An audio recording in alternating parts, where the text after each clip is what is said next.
Hello, everyone. I think that's everyone in the event now. My name's Tom. I'm one of the directors at Hainton. To those of you who aren't aware of who we are, we're a tech recruitment company based up in the northeast, but working across the north of England. Harry and I used to actually be in the same office last year, and we got chatting towards the end of last year. And Harry really is the person to speak to when it comes to health, well-being, wealth of knowledge on this type of stuff. So I just mentioned to him, would you be up for doing an event? And here we are, really kicking off 2021 with a talk. I'm not going to speak for too much longer. I'm going to let Harry crack on with the event. If you could turn my video off, Harry, that'd be appreciated. Then people don't have to get to see me.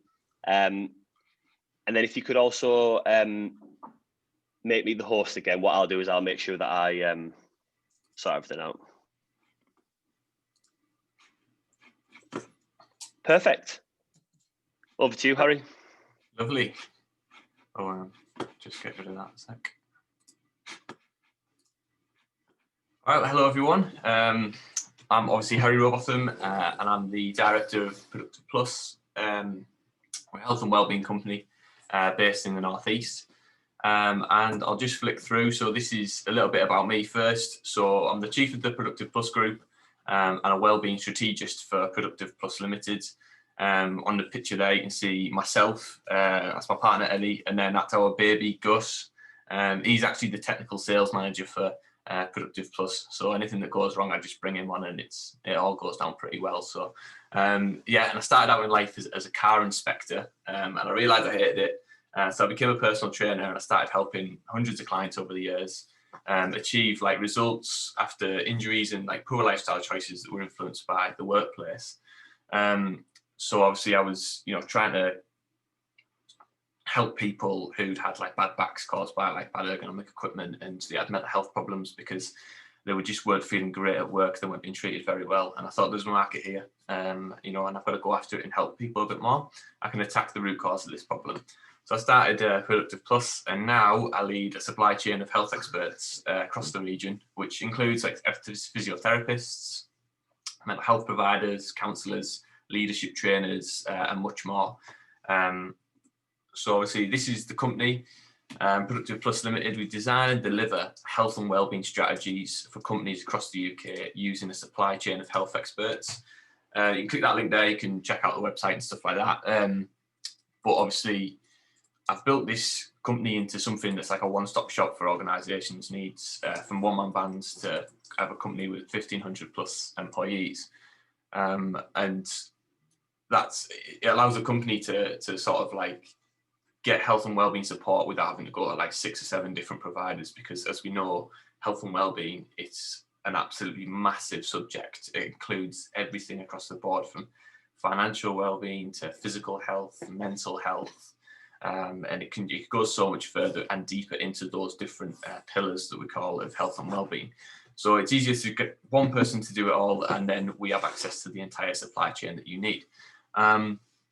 So if you're struggling to think about what my role is, just think about a wellbeing manager with access to every resource like known to man, without having to pay me 40k. And so I work with like occupational health providers, if you already have one, or I host drop-in clinics in your business so people can come visit me and just chat about health and wellbeing if they need support, and we can get them down the right avenues. And I coordinate back to work programs and help implement wellbeing programs for those at risk. And I also run 2 other health and wellbeing related startups. One's called ErgoCare. It's an online retailer, and we supply people working from home, which a lot of us are at the minute, with like high-end furniture and accessories. And then FitEQ is a fitness equipment store, which empowers women to do exercise from home by supplying them with the tools and the guidance to succeed. All right, so that's enough about that. On to the main subject. So we're talking about wellbeing strategies. What is it? For a start, so an employee wellbeing strategy will focus on the financial, physical and psychological wellbeing of your workforce. It should consider the immediate support as well as a long-term positive and preventative approaches to help people thrive at work. So that's by Fitzgerald HR. You can find that pretty much anywhere. And it's quite a good summary of what health and wellbeing strategy is. There's a couple of things that I would add. To start would be a health and wellbeing strategy should focus on the environmental wellbeing of your workforce. So what's that culture like? How safe do people feel about talking up or expressing their feelings, not just to a leadership like HR or the manager, but to their peers as well, because a lot of people don't like discussing things with their peers in the workforce, because they might think that they might say something to another. We want to create a safe environment. So they're trying to create that environment is what we're pushing for, especially now in times like these where there's a high suicide rate as well. We're always asking people to talk up, to talk about their problems. But if we're not creating a safe environment, then it's really, really hard to do that. So focus on the environmental as well. And a wellbeing strategy should also produce data on how the workforce reacts to certain measures put in place, such as working from home. So obviously the last year, COVID came and everyone had to change all of a sudden and work from home. A lot of companies didn't have any data on how that's going to affect their employees, both physically and mentally, and even financially as well, when having to go into this completely new environment. So we've gone from an environment where you're working with really nice ergonomic equipment, chairs, desks that sit to the right height, things like that, to like your kitchen table or your couch. And it's a big change for people. And if you don't have the data on what's going to happen and how to change that and who's at risk, then you can't put in the right measures. And a strategy, it needs to put the people first and the needs of the organization second. Your people, and the culture are what drives the results and the needs of the business. So what does it actually look like? Because a strategy, it's not something that you can touch. It's not something you can kind of like hold. I know a lot of people think like, oh, what am I getting? I want to be able to touch it, feel it, see it, all that kind of stuff. But a strategy, you can't. So this is probably the best way of establishing sort of where you stand and what you've got to do from there on out. So for the way that I would do this, I'd start with health checks and data collection. And that includes doing a physical health check, taking people's BMI, blood cholesterol levels, getting a firm standpoint on what like the actual status of health is, because health and well-being are two different things. Mental health checks, musculoskeletal assessment, a lifestyle questionnaire, a board works assessment, which evaluates the psychological safety and effectiveness of the board of directors, because you've got to influence health and well-being from the top. So it's good to see what's going on there. And a general questionnaire. And so all of the kind of data that you collect from that, it gets converted into numbers, because with health data, you can't just discuss it. You can't just sort of tell people what's wrong with others. It's not legal. So converting it into a numbers of severity is a good way of doing that. And it allows you to plot it on graphs, and it allows you to show what's going on within your organization. So here you've got your sort of your status of health, your physical health cases and mental health cases. This is just numbers of what's going on within the business, and that's what percentage of your workforce. So I've just done it dead basic here for this example. 100 employees in this business, and 4 of them have got a physical health case, so that's 4% of the workforce, all right? And then there's obviously the needs of the business as well. Leadership training needs is like 18 of the leaders in that business need training on how to deal with things like mental health cases and stuff like that. It could be a range of different things. So you're always trying to find out what that starting point actually is. Once you've got it on there, then you can start to divide up what you're going to do throughout the year, and that's what we'll talk about next. But you've got to plot this graph first, see where that severity of health is starting. And then start plotting your recommendations, lay out the strategy based on the data and lay out the strategy of the severity of health. You must take into account timing. So timing is absolutely everything when it comes to this kind of stuff, because you can either do it all in the first month and then everybody forgets about it for the rest of the year, or you can plot it out, and you can plot it strategically as well. So you've got to get your recommendations and your solutions right. So based on that data that we've just looked at, it's like 4 people with a physical health condition. That's where the recommendation is going to say, right, we could put them onto an advanced employee assistance program, which is going to get them fit and healthy back again. Same for mental health, you could do exactly the same. And then you could also put in to maybe education and training, right, to combat the issues that we're having with mental health and physical health, we can put on training for our leaders so that they can spot the early signs and help them avoid any further crisis. And then obviously planning it out, you've got the sort of the layout of the year. It's so basic, but this is just something that is just for a visual, and this is what you would want to see. January, you know, we're gonna start the year off by getting these people back healthy again. So let's implement those EAPs and get some education going. And then you're looking more toward like the back end of the year, to sort of September, October time. It's really important to the winter months are where we see higher suicide rates and higher rates of mental health problems. So we need to get it fresh in people's minds about awareness, first aid, getting the reactive and the proactive measures in place so that throughout the winter, it's fresh in people's minds and then they can actually do something about it earlier rather than letting people suffer. And that's timing of that strategy is so important. And then you go and deliver it. So deliver that strategy, enroll the people onto the employee assistance program, get people involved with the physio, start your training, just go throughout that calendar, book it all in, get it all started, and educate them on the importance of awareness and partake in the wellness activities. So health and well-being is sort of two different things, and then you have wellness as well. So obviously health is sort of defined by how healthy you are, what is that, like got a healthy BMI, is your blood pressure, cholesterol levels, disease, things like that. Are you healthy? Well-being is sort of like, is your being well? That's how I like to think of it. Are you from a sort of a mental state or in the now, how are you feeling? And that's kind of well-being. So looking after that is about keeping a steady flow of well-being. Means you're going to a steady flow of general health throughout your body and your mind. And then wellness is things like fitness, yoga, actual activity, doing things that are going to influence a positive change on your body. When we go throughout the whole process, we've got to make sure that we're influencing wellness, because wellness is we'll see this later on, it's actually a quicker productivity booster than any of the other things that you might do. So wellness will influence better productivity throughout the business than it will training people on to spot different signs of health and well-being. So that's a really important thing to know, because if you want to get productivity up quick, then you've got to get the wellness activities going fast, sooner rather than later. And then throughout the year, obviously you're starting to deliver your wellbeing strategy now. But keep on track of that data. Keep going. You might want to do this every 6 months. You might want to do it every 3 months, maybe every month. It'll depend sort of based on how big your organization is.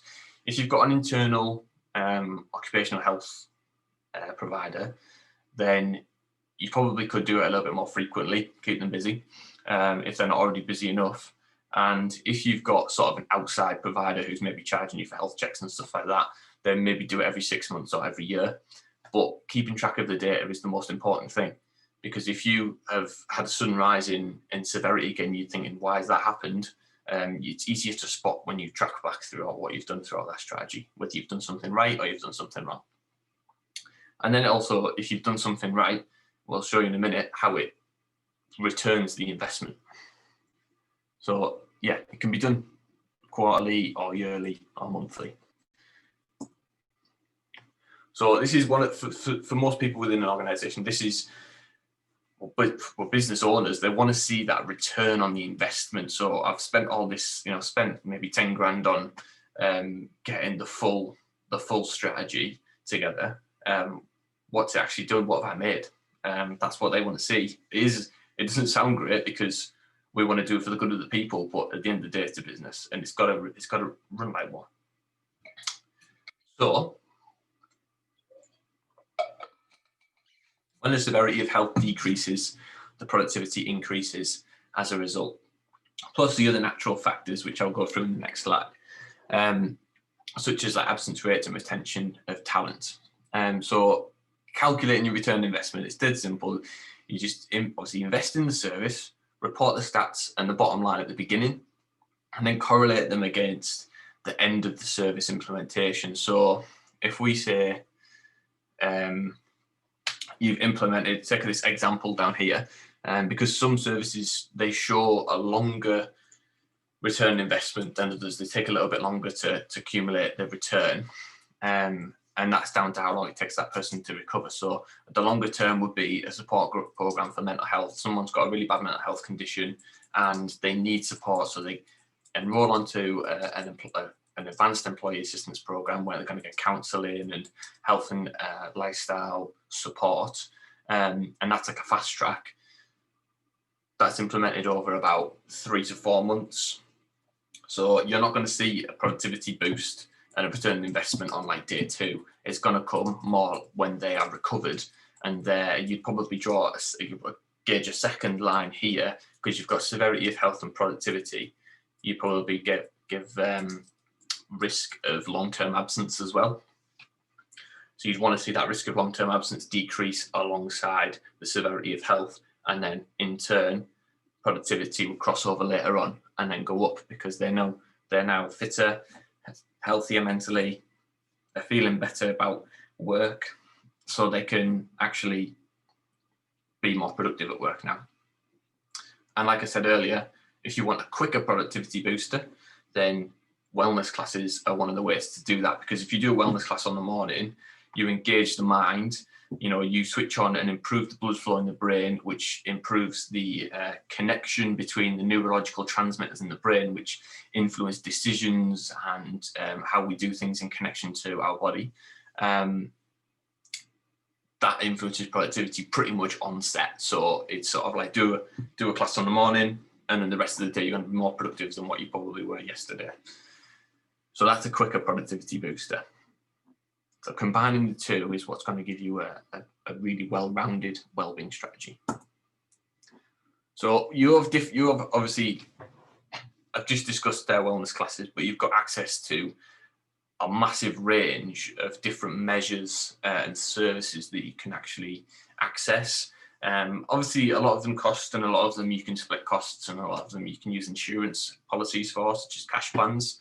But you've got crisis support and reactive measures, which are like musculoskeletal support programs. So we run one.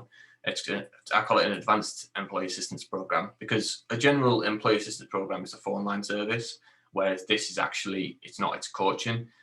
So we'll get the person into the physio, they'll get 6 physio sessions, and they can use that with the cash plan, or the company can pay for it, or you can go halves, etc., etc.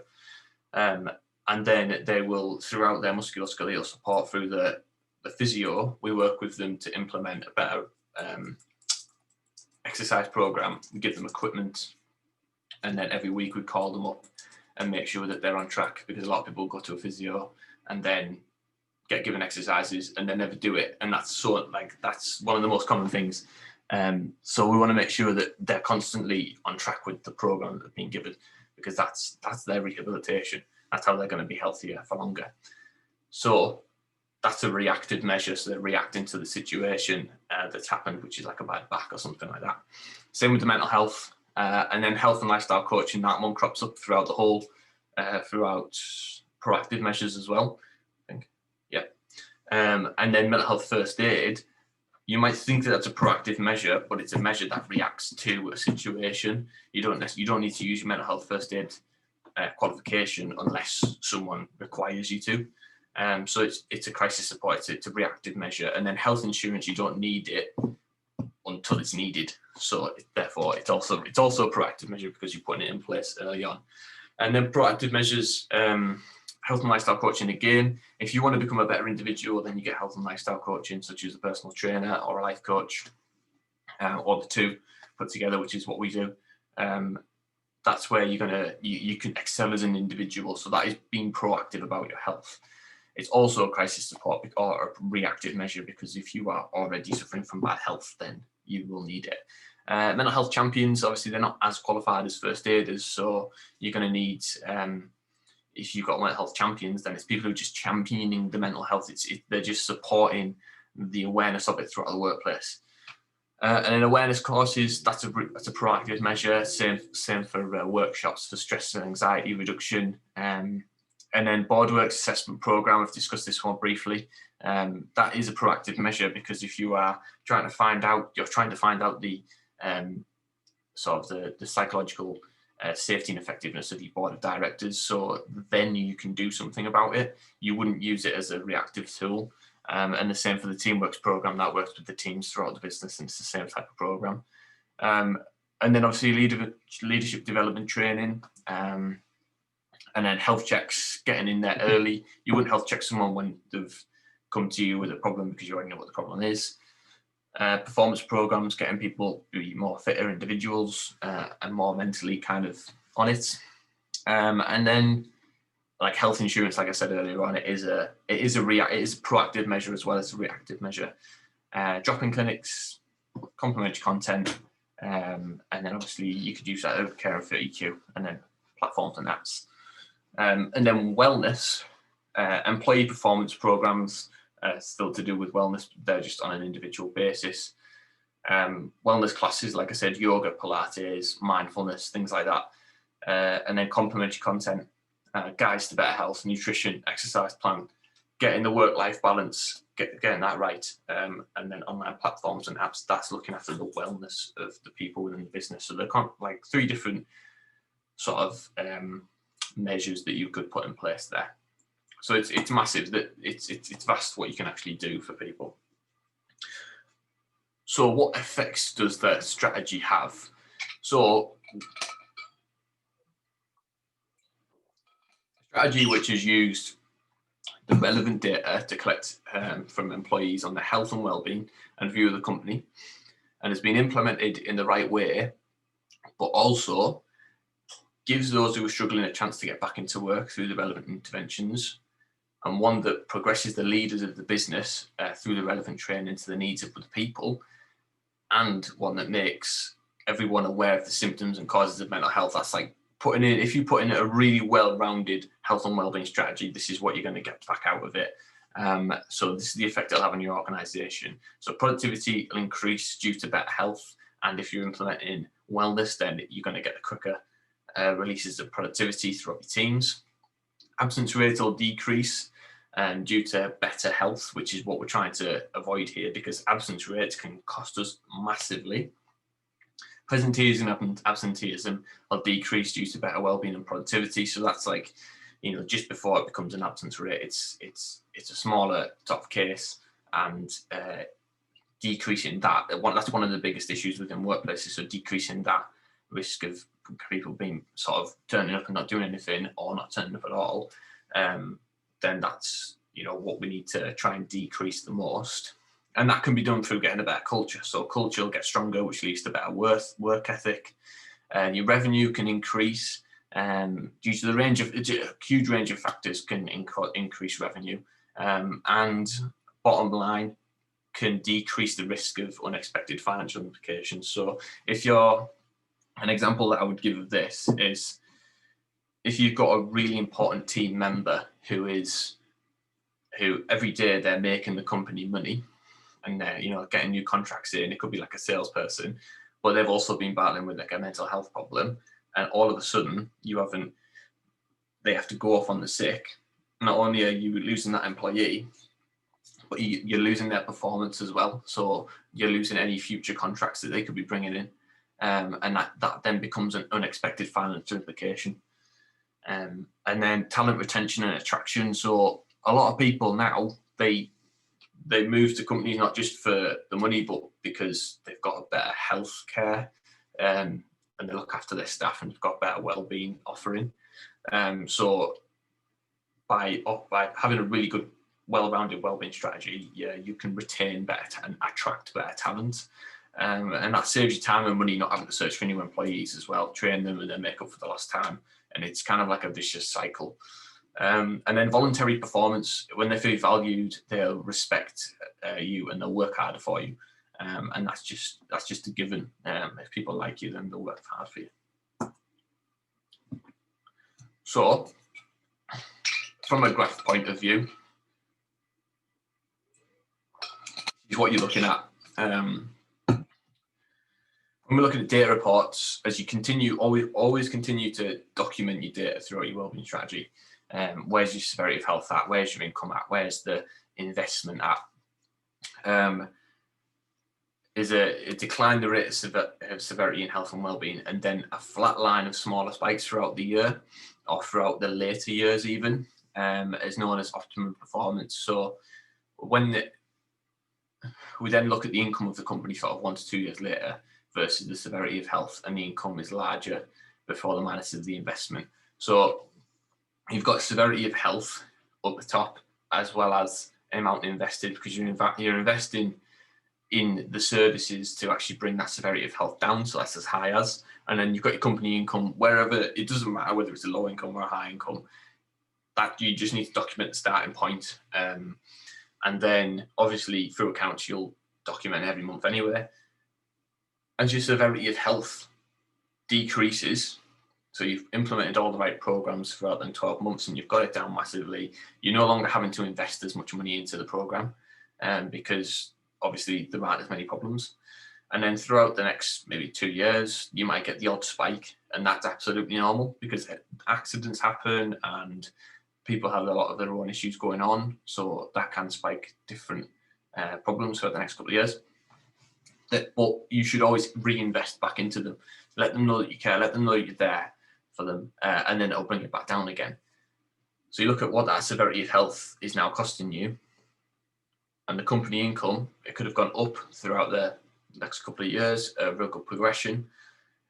If you then look at the income at the end of the month 39 and you minus off what you've invested, if it's still higher than what it was when it started, then you've got a good return on investment, haven't you?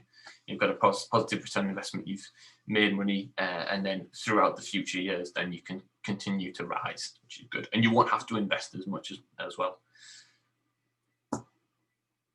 So yeah, how to ensure that cost effectiveness. If it's relevant to the status of health, it will be money well spent.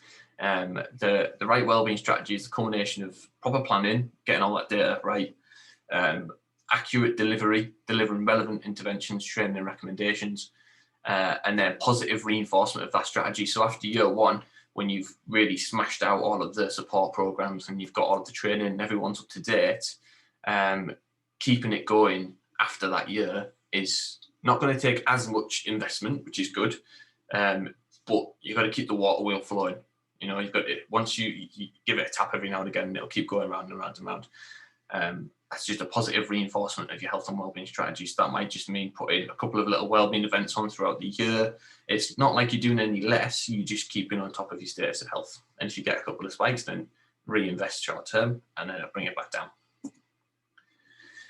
So that's everything about health and wellbeing strategy. But for me, I thought I'd share the basics and my non-negotiables for health and wellbeing within any company, whether you've got a strategy or not. These are the things that you should be doing, which are going to give you a better foundation going forward. So health checks, number one, every employee should have an annual health check. This gives you data. If they wish to share it. If they don't wish to share it, then that's absolutely fine. But if they wish to share it, convert it into that numbers of severity, and then you can use that to target content, which is going to help them. And relevant content brings about relevant results. A lot of people try and tick boxes, and that's a big thing in the industry, and it's a real shame. But if you're going to do it right, then I'd recommend doing it that way. Training, every senior leader and board executive should be trained on mental health awareness as well as first aid, and you should have the knowledge to influence a healthy lifestyle from the top. So we talk a lot about like your board of directors and your real senior leaders. They need to be people that everyone aspires to be, and that's when you're going to get a really hard-working workforce. And if there are people that are setting the right examples, such as, you know, they're fit and healthy, they're influencing positive thoughts on the organisation and the people, and they're real kind, then other people want to aspire to be that, and that does require training, because not everyone knows how to, you know, deal with those kind of things. So training on that is really important. Employee benefits cash plans, giveaways and discounts, things like that, they are a real lifesaver to some people, because if you think about physiotherapy, it can cost up to like £80 an hour. And some people just don't have that kind of spare cash to go and spend on it. So, and NHS it's overrun as it is, so you're not going to get a great service straight away. So you might want to go private. Using the cash plan means that your company has covered you for that, so you can basically get it paid for, so it's free. So you can get service straight away, and you can use cash plans to use the programs that we would suggest as well. So yeah, giving back to your staff in a nice way of saying thank you for the hard work that they do for us, and it instills a sense of gratitude in them, which makes them more productive and loyal. You need to communicate, however, the use of the benefits scheme clearly, because people either don't know about it at all, which then companies think it's a waste of money, or they abuse it. So you've got to get that balance right, but communicating that is the first step towards doing it. And then wellness, like I said again, today we're so focused on health and well-being that it's so magnified, that we've got the right procedures in place and the right crisis management. We forget about wellness, and you should never forget about wellness, because it's the quickest way to improve productivity. And my non-negotiables, education, same as training really. Every leader is responsible for the safety of their peers. To not be educated on the basic principles of health and well-being, it's a bit of a discredit to them. So having educated is a non-negotiable for us.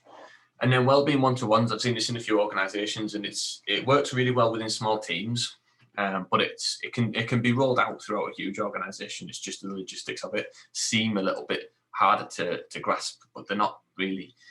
So every employee should receive at least a monthly one-to-one, just to talk about the concerns, how they can develop a safe environment for them to talk about their issues and get to know them better. And it may come across to some people as time consuming, but if you think about, someone might be going through a really hard time and no one's talking to them, that is almost a threat to their life. So it can always escalate that further. It's hard to, go speak about that, but that is the truth and that is the reality of it. So always get them one-to-ones in, and you can, is it really worth that potential threat to life? It's not a waste. So also for those staff that might be temporary, or people come and go out of businesses all the time, you should just do it anyway, because they'll leave knowing that you cared enough to do so, unlike the other organisations who just kind of gave up and put them to one side.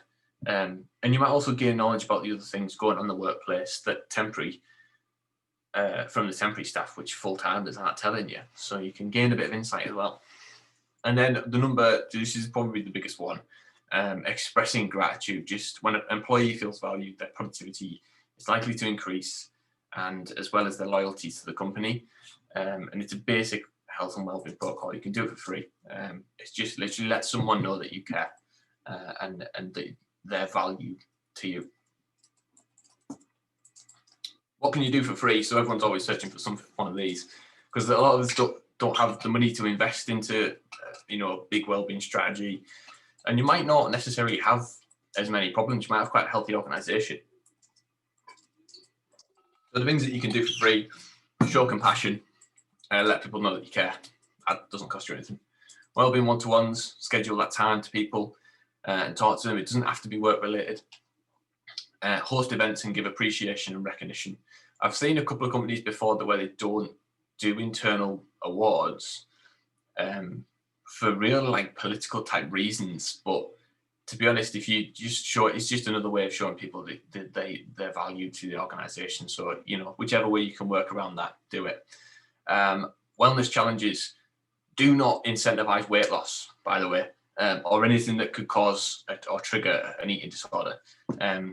You can, however, do challenges such as we're all going to run 5K this month, and then things like that, and have a small reward, but nothing that incentivizes weight loss or any other kind of psychological issue.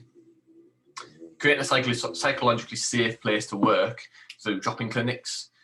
So inclusion and positive reinforcement of talking about mental health. So that's not going to cost you anything. That's a similar thing to wellbeing one-to-ones really, but it's creating the whole environment. It's probably as a result of wellbeing one-to-ones and showing compassion.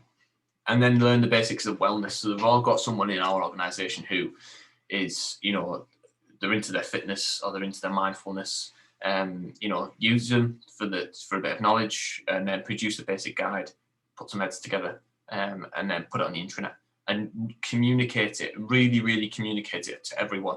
Because a lot of people think, I didn't see that, so obviously no one cares about me. That's what some people do, take that kind of mindset towards it. So make sure everybody knows about it.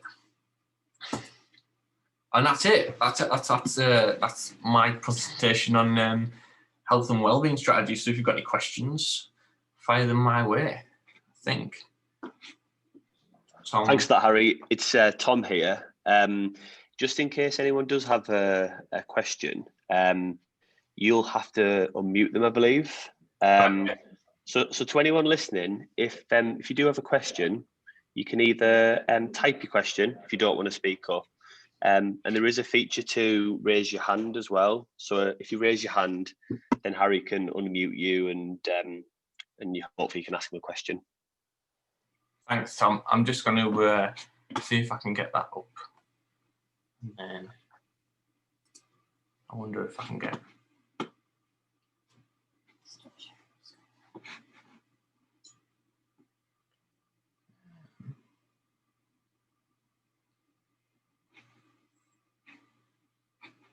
Do I need to stop sharing my screen to do that, Tom? Or? No. So if you find Zoom, so if you could minimise minimise your presentation, as long as you're happy for anything that's on the screen to be shared, and then you could head over to Zoom, and that's where you'd have access to any questions that come through. Yeah, I think one person or a couple of people have put something in the chat. Two people just sort of said no questions, but thank you. So that came from Tracy and Kelly.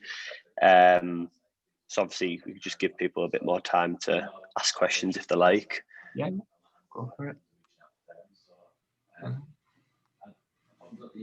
What I'll do as well, for everyone that's still listening, what I'll do is I'll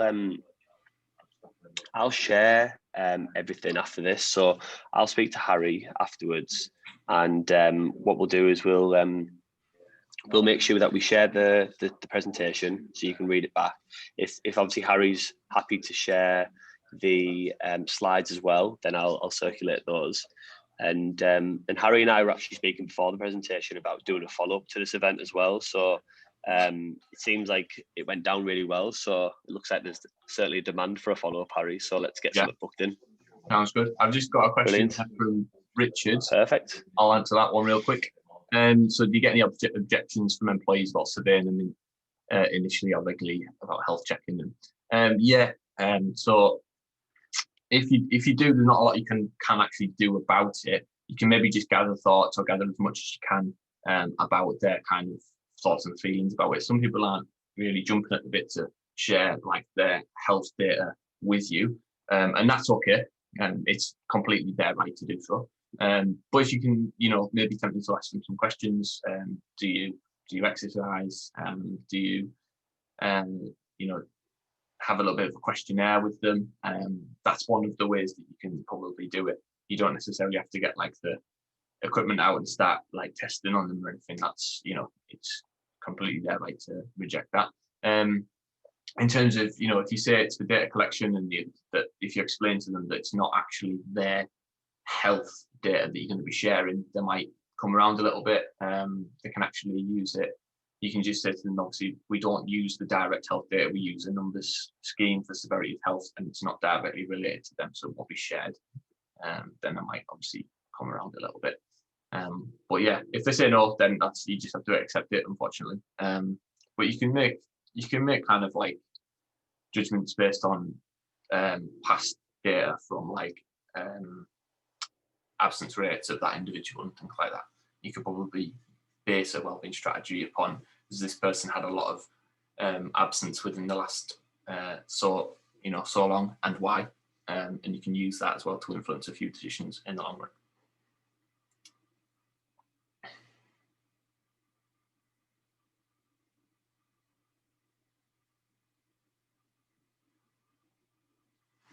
All right.